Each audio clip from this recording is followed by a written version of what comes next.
The city of Coquitlam is growing fast. Growth projections estimate that the population of the city could almost double by the year 2040. That puts pressure on land, infrastructure, and the waterways that make up the Coquitlam watershed.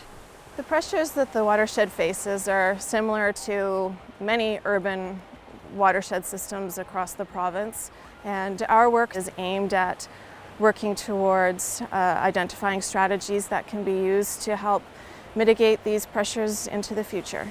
Because clean water is crucial for a healthy environment, the Coquitlam Watershed Roundtable was formed to promote the long-term sustainability of the Coquitlam River Watershed. The city of Coquitlam plays an important role in these efforts as part of the core committee of the Roundtable and through the work of the city's Environmental Services Department. The Coquitlam River Watershed Roundtable is a multi-sector stakeholder group that was formed after a comprehensive public engagement strategy. It's really diverse and it's meant to encompass all interests represented through the watershed. In 2012, with the support of the Roundtable, the city of Coquitlam began performing water quality tests and gathering the data necessary for an accurate picture of the overall health of the watershed. It's not a common role for a municipality, but it points to the importance the city places on maintaining the health of this vital waterway.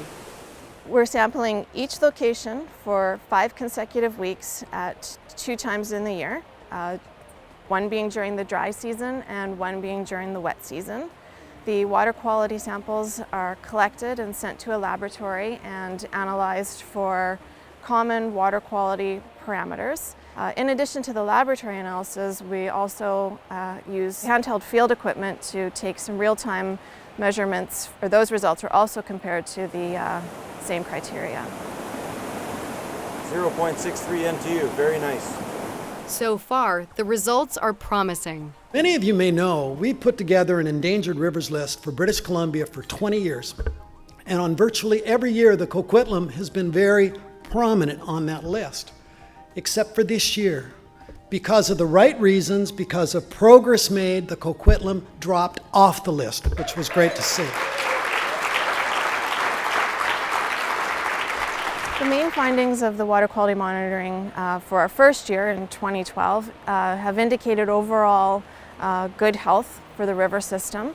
For the people of Coquitlam, whether they are newcomers or longtime residents, these efforts and the results are part of the reason they love their city. Everybody who uses the river should keep it clean and help make it cleaner than before. Yeah. I am pretty happy to see how all animals and ducks and fishes are all protected here. I can compare with European countries and it's totally different, so I cannot complain.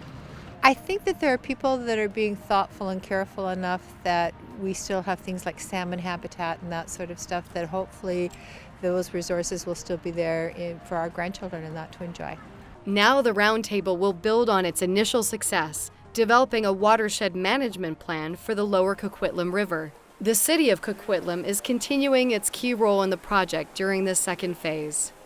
Phase 2 of the process will involve ranking the pressures that have been identified against the human and ecological factors and working towards identifying actions and mitigative strategies that could be employed over time to help minimize the potential for those pressures to cause impacts within the watershed. To learn more about the work of the Roundtable and the City of Coquitlam's environmental stewardship efforts, please visit their websites.